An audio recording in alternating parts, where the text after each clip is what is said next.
Bonjour à tous et à toutes, ou plutôt le contraire. Je pense que si on fait bien les choses, c'est bonjour à toutes et à tous, et aux tout petits.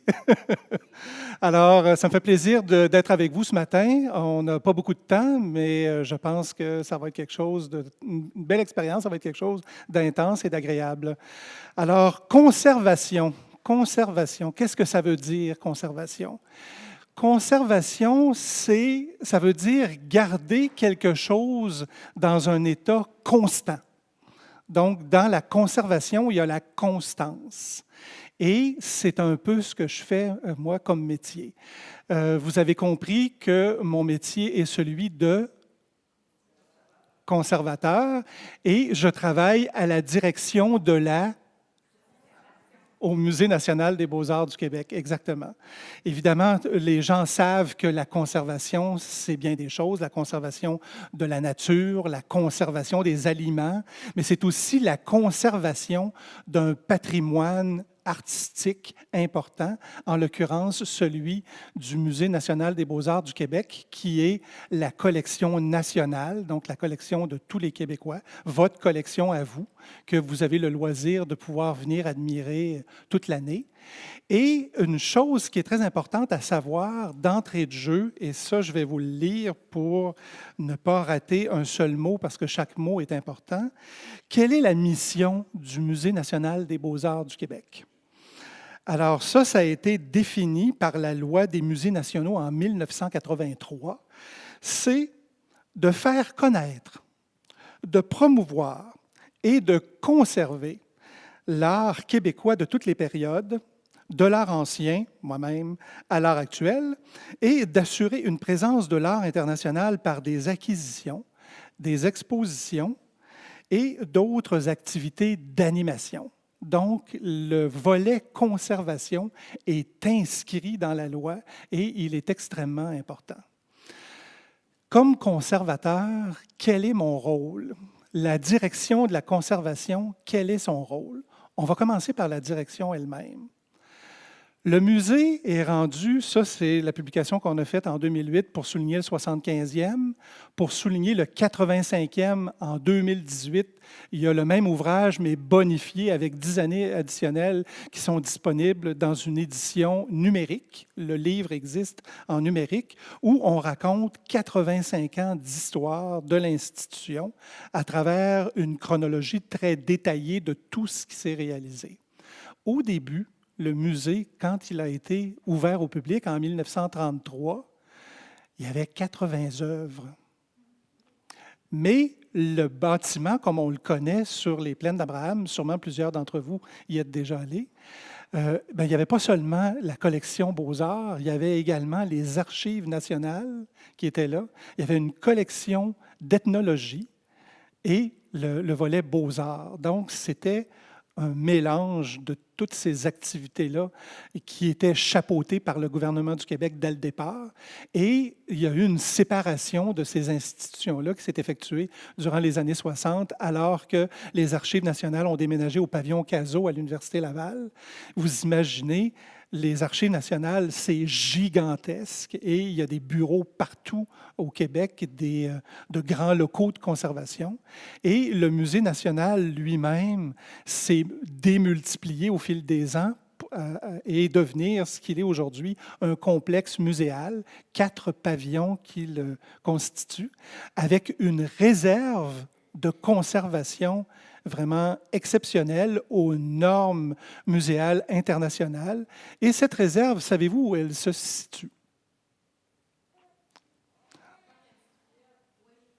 Il y a effectivement dans le centre industriel la réserve muséale nationale qui conserve principalement les collections du Musée de la civilisation, mais également des locaux qui sont réservés au Musée national.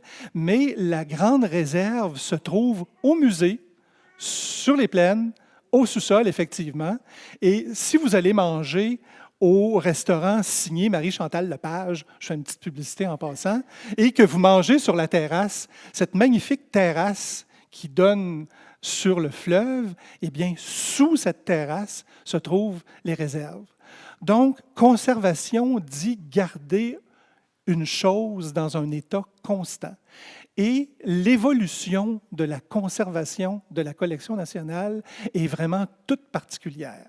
Je vous disais qu'au début, quand le musée a ouvert au public en 1933, il y avait 80 œuvres. Aujourd'hui, en 2019, il y en a près de 40 000.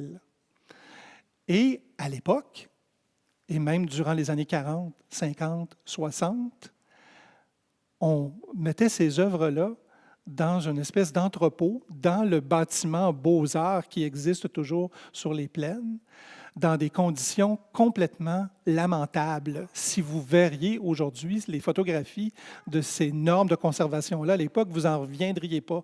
Et même le sort qui était réservé aux œuvres d'art elles-mêmes a bien changé, parce que le sort qui est réservé aux œuvres fait partie de la conservation.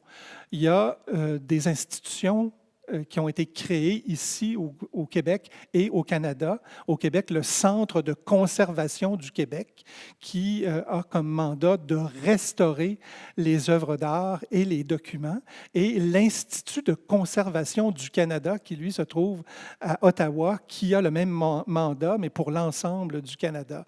Donc, les conditions de conservation au musée étaient vraiment lamentables à une certaine époque lorsqu'on les regarde à rebours avec les notions d'aujourd'hui. Même moi, je me souviens, plus jeune, d'avoir eu à visiter des collectionneurs, par exemple, ou des institutions, entre autres une église très importante de la région de Québec qui conserve un patrimoine religieux, artistique exceptionnel, et une partie de ce patrimoine-là était conservée sous l'église, sur la terre battue. Les objets étaient tirés pêle-mêle à travers le sable et toutes sortes d'objets hétéroclites. Donc, ça fait partie de notre rôle d'éduquer les institutions, les collectionneurs, tout ça, par rapport à la conservation du patrimoine. En 1991, donc, le musée s'est donné des conditions de conservation vraiment exceptionnelles et il y a toute une série de réserves qui ont comme mandat de conserver les œuvres inertes, de conserver les œuvres qui sont en bois, conserver les œuvres qui sont sur papier et conserver les tableaux sur des porte-tableaux, donc des salles immenses où les œuvres sont vraiment préservées. La conservation maintenant, qu'est-ce que le département de la conservation au Musée national des beaux-arts du Québec? Dans la conservation, comme dans toute institution, dans toute organisation, il y a des gestionnaires. Donc, il y a une direction des collections et des expositions qui chapeautent les activités d'un groupe de personnes constitué d'environ une quarantaine d'employés. Il y a sous cette direction, et ça c'est nouveau, ça vient d'être créé avec la direction générale actuelle, un chef d'équipe pour les expositions, un chef d'équipe pour les collections. Sous ces chefs d'équipe-là, il y a toute une fourmilière de collègues qui travaillent à différents aspects. Il y a, entre autres, le registrariat.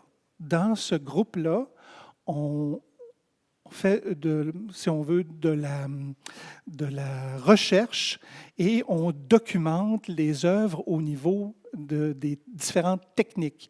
On monte les bases de données, on prépare les cartels des expositions, on documente les œuvres pour les faire exister sur les bases de données qui sont accessibles au public. Entre autres, si vous allez sur le site web du Musée national des beaux-arts du Québec, il y a un moteur collection qui vous donne accès à l'ensemble des collections.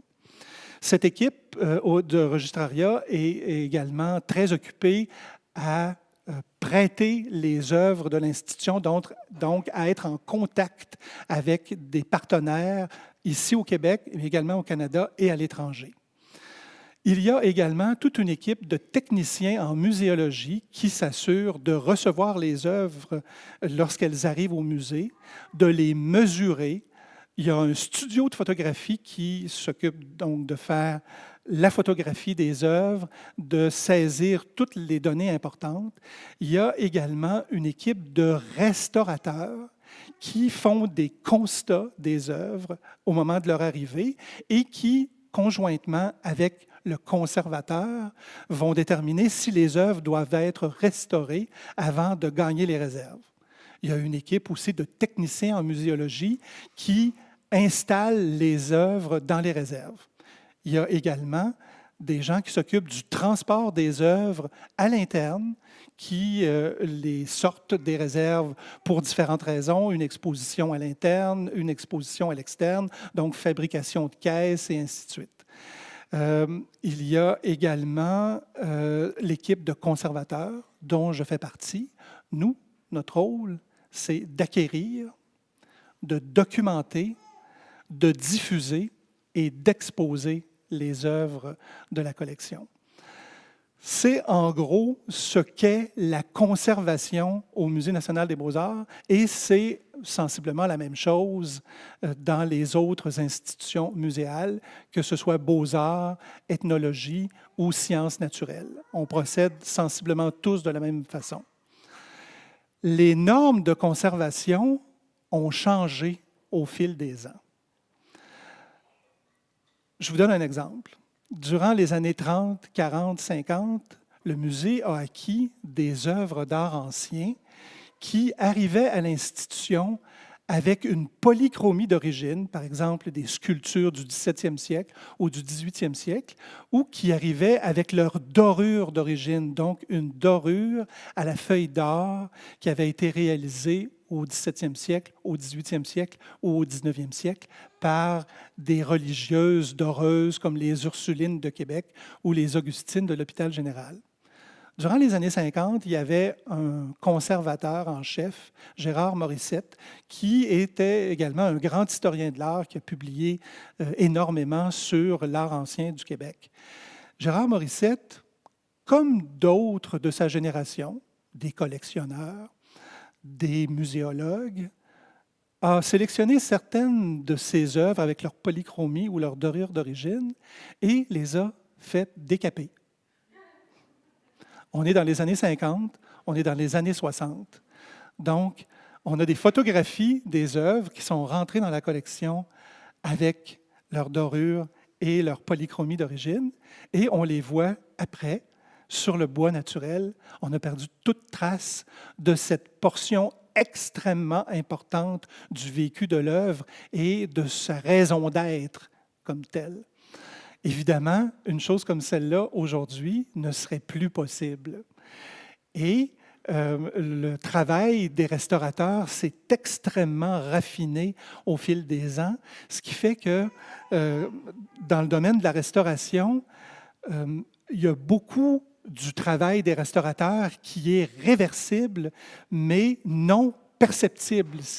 L'important, c'est que l'œuvre, la lecture de l'œuvre se fasse très bien, mais toutes les interventions des restaurateurs sont réversibles. Ils ont développé au fil des ans des techniques vraiment spectaculaires. Et cette formation se donne à Kingston, en Ontario, et sinon en Belgique. Donc, il y a beaucoup de restaurateurs québécois qui reçoivent leur formation en Ontario, à Kingston, à l'Université Queen's, et qui vont faire des stages également en Belgique. Donc, il y a le volet aspect, le volet documentation, il y a également le volet de l'œuvre elle-même, qui est beaucoup mon rôle de conservateur, c'est-à-dire une œuvre, c'est toujours trois choses. C'est le créateur, c'est l'œuvre elle-même, et c'est également le commanditaire. À qui était destinée cette œuvre? Qui l'a commandée? Donc, ces trois aspects-là sont très liés à l'œuvre dans mon travail. La collection s'est bonifiée au fil des ans. Comme je vous disais au début, 80 œuvres, aujourd'hui près de 40 000. Dans l'ouvrage 75 ans chrono, ça c'est il y a 11 ans, on parle de 34 000 œuvres. Dans le guide d'art ancien que j'ai publié l'automne dernier, on parle de 36 000 œuvres. Rendu en juin 2019, on est rendu à presque 39 000 œuvres. C'est pour ça que je vous parle d'un chiffron de 40 000. Et ça va aller de manière exponentielle en grandissant au fil des ans. Je vous ai parlé de la réserve qui se trouve au Musée national des beaux-arts du Québec sous la terrasse du resto. On a parlé également de la réserve muséale nationale, mais ces deux réserves-là sont remplies à pleine capacité, ce qui bloque actuellement le développement des collections du Musée national des beaux-arts du Québec et du Musée de la civilisation. Donc, on est en train actuellement de planifier l'ouverture d'une réserve encore plus grande pour accueillir les collections jusqu'à la fin du 21e siècle. Ce travail-là a été rendu possible d'acquisition, de conservation et de gestion des collections parce que le personnel est de mieux en mieux formé, de plus en plus qualifié et les équipes de plus en plus complexifiées avec des tâches très définies pour chacun d'entre eux, chacun d'entre elles. Je vous en ai donné un exemple tout à l'heure seulement avec le volet conservation qui regroupe déjà une quarantaine de personnes. Donc, cette complexification-là de la tâche est rendue possible grâce justement à tous ces métiers qui se sont développés au fil des ans, à toutes ces techniques qui ont permis de mieux préserver, de mieux conserver les œuvres. Alors, c'est à peu près ce que j'avais envie de vous raconter ce matin.